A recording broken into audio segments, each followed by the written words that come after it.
everyone. We have a game with the white pieces on our rapid speed run against Dominic, rated 1326. Okay, I don't know what this opening is, if it has a name. He just sacrifices a pawn, and then he wants to push.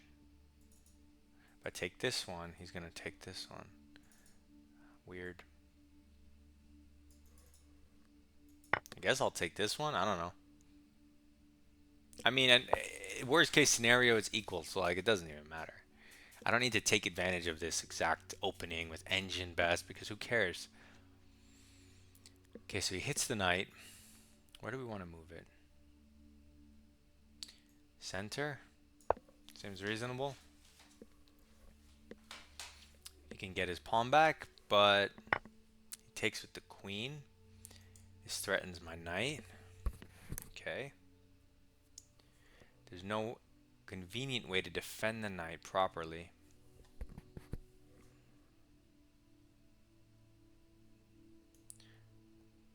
Okay, so we'll just bring it back to b3, and we'll prepare to play knight c3 next with pressure on the queen and the overextended pawn. I'm going to argue this pawn is overextended. He's going to argue it's a strength and he's going to maintain it. But let's see. We develop and center. I already like white's position. He throws in this check. I mean, oh, it's not a check. It's a counter queen hit.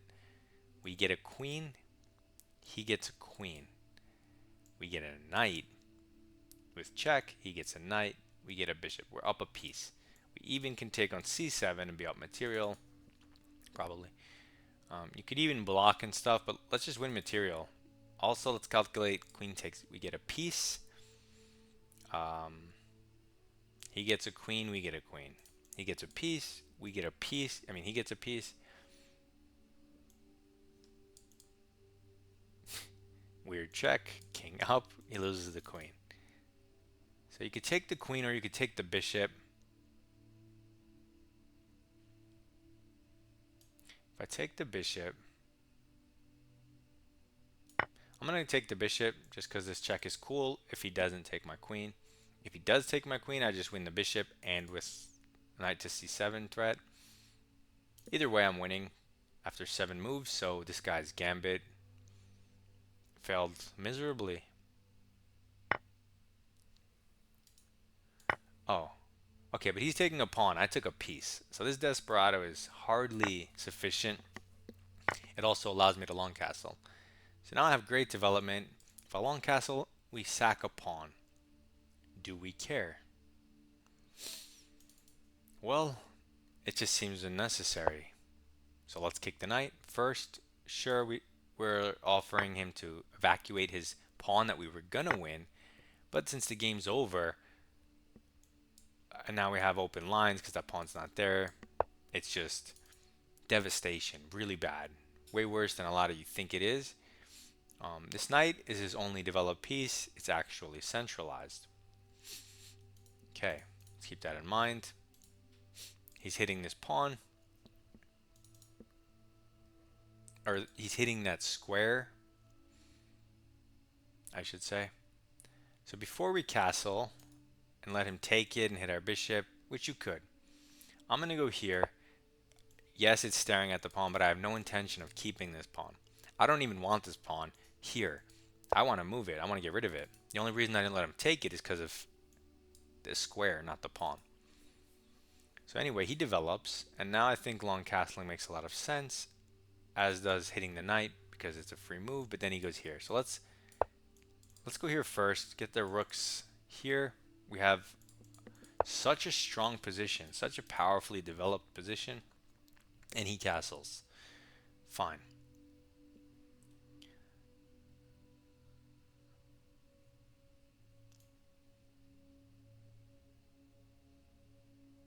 Okay, let's bring our last piece in the game down in central open file, and our position's super strong.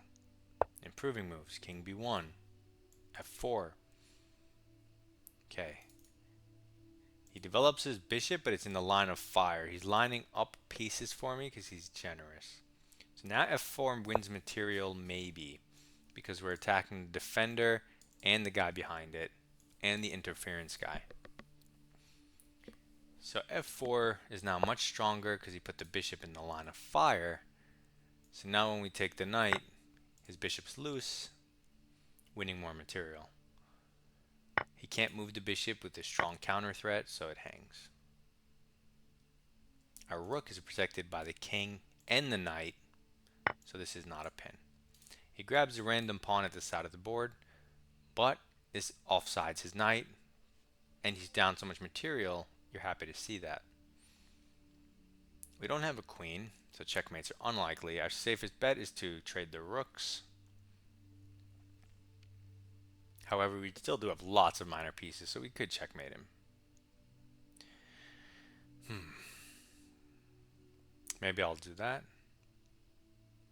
First, let's improve the bishop with a threat. Oops, it also offers a rook trade, so we'll see if he wants it or not. A lower rated player might just say, ooh, rook. Rook takes rook, king takes rook. I develop my knight with check. Must be good. But it's not good, because after the check I go king e2, taking away a square from the knight, improving my king, and all you did was hasten your defeat by trading a pair of rooks. So he moves his knight, but it's not going anywhere. So we could just bring our pieces closer to his king in the game, see what happens. Maybe we can create a mating net. How would we do that? Well, we're blocking the escape, so any back rank check would be mate if we can mess with this rook. I don't even see how the other knight helps. And the bishop. Yeah, I don't really even see how they help. So now he's going here with a fork idea. Maybe he's protecting the pawn, but neither here nor there.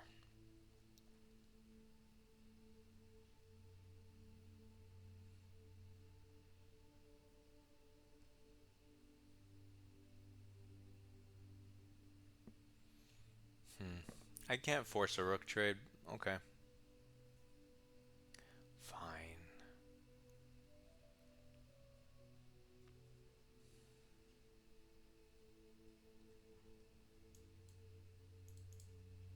I could reroute this guy here, which is an interesting square, but it's so unnecessary. I'm just going to bring the bishop back one. Just make the e file a little longer for my rook. Get it out of the fork in case, gives my rook more possibilities to move. If he attacks it, I'll probably just go here. And I don't see what's wrong with maybe transferring it. I still want to get that checkmate in, so okay, he wastes time.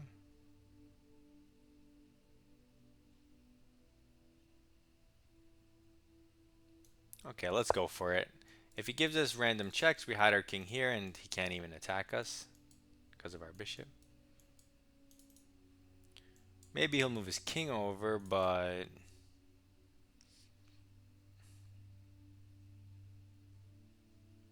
I mean, that's a king move, so I don't mind seeing that. Instead, he lashes out on the other side, but we're going to take, because it threatens mate in 1. So maybe now king over. Oh. Okay. He didn't ask himself, what is my opponent's threat? It was kind of obvious, too. So, I'm glad we ignored him on the queen side. Let's go through the game quickly. We try to get a Ruy Lopez, but where's the names? Does this have names? Yeah, I don't know if it has a name. Lichess doesn't really. Oh, Elephant Gambit, Pulse, and Counter Gambit? I don't know, but what do we even do here? Yeah, you could take either pawn. Doesn't really matter. Which is what we did. And when he pushes, okay, so I have one inaccuracy in the game, and it's right here. So the theory move is queen e2, pinning the pawn. I don't want to calculate that. I mean, it's easy if he takes here, just knight here, you hit both. But if he goes like, I don't know, queen e7, like in the Petrov, then you attack the pawn a second time. Can he defend it? Can he not? I don't know, man. I'm not going down that. I'm just going to play my one inaccuracy. It's a completely even game from here, which is what I said. I said I don't need, I even said it in the game, I don't need to play the exact engine refutation best, because who knows what it is, and if you don't follow it up correctly, it's pointless. So that's my one inaccuracy. Fine. I'll take it. We play a perfect game from here. So our knight's under attack. You have different moves to go, different places to go to. Maybe even e2 makes a lot more sense, but fine, whatever. We move it to b3, it's playable. Now development center for free.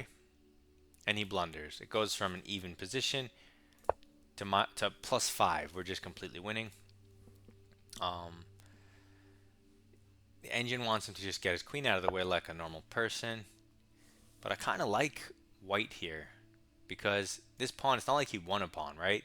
So it's advanced, but we can chip at it. We can't do it immediately because our king is in the line of fire.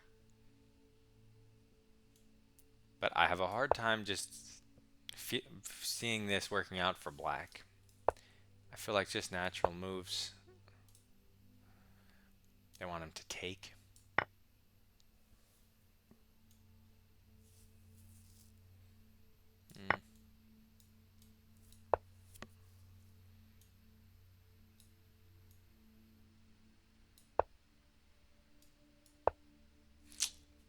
When are we getting castle?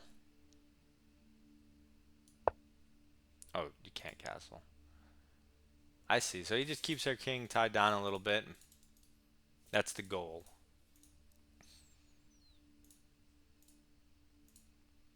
Okay, so when he hits your knight, knight b5, going for this. And then you can reroute it back to c3. Very interesting. Okay, so you had lots of different options there. But he goes here and blunders his queen. So we take the bishop, but you could also have taken the queen, which is same evaluation as taking the bishop. So we don't do that. We take the free piece because he miscalculates. We're up everything. It's +5. We don't care. You guys have such hesitation towards moves like this. Who cares if his pawn's hanging and you can win it? Or that, the fact that you're giving him an out for his pawn. You're up, you're winning. Just get rid of this knight. Fine, you don't want to play f3, at least play h3. Get rid of this guy, long castle, and then go after his pawn if you want it that bad. But anyway, I just go here to open lines, force his thing back. I don't care about this pawn. I care about the square, not the pawn. I don't even want that pawn. So I long castle +5. Bring in my last piece, and then force matters with tactics due to my amazing development. So the rest doesn't matter. It's just he hangs everything, and you can win as you see fit. The one thing I want to look at is this opening. No one's ever really done it because why would you do this? Okay, so e takes d5. Pawn's going to push. So if we want to refute this, period, instead of playing knight, and if we, hold on, what do you do? D4, takes, oh. Okay, so queen e2, attacking the pawn. If he makes the natural move, defending, we bring the knight out, right? Okay. This will attack the pawn twice, defend the pawn once. If he goes for something like this, defending twice, we immediately remove that second defender with tempo. He can't save the bishop and the pawn. If he tries to defend it with queen e7, we again remove the attack piece with the third attacker, Budapest Gambit style. 1, 2, 3. And he can't defend it a third time unless he goes for this, which undefends the b pawn.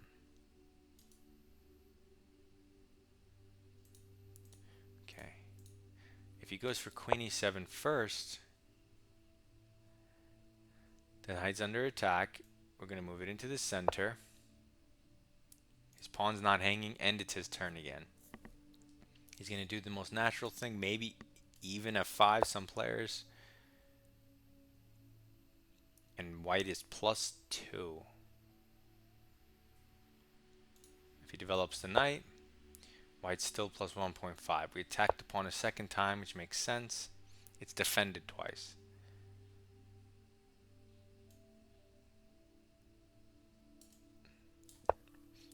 This again runs into this, always. If he develops the knight, we can misplace the queen and add another attacker. Okay, so this is all some like super engine-y stuff. Not super engine-y, a little bit engine-y.